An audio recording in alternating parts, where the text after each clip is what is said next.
ভারতে অনুপ্রবেশকারী ৯ বাংলাদেশি নাগরিককে আনুষ্ঠানিকভাবে বিজিবির হাতে হস্তান্তর করেছে বিএসএফ। বৃহস্পতিবার আনুমানিক সকাল 10:30টায় এই বাংলাদেশি নাগরিকদের হস্তান্তর করা হয়।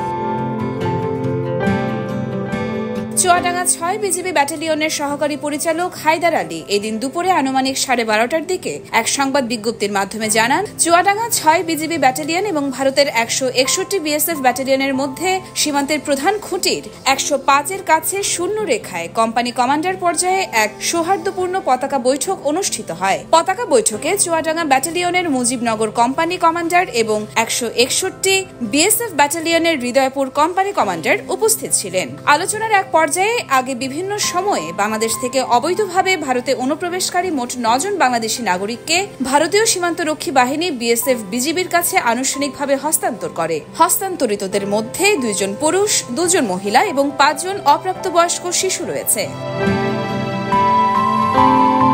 প্রাথমিক জিজ্ঞাসাবাদে জানা যায়, তারা সীমান্তের বিভিন্ন পয়েন্ট দিয়ে অবৈধভাবে ভারতে প্রবেশ করে ভারতের উড়িষ্যা রাজ্যে বসবাস করছিলেন।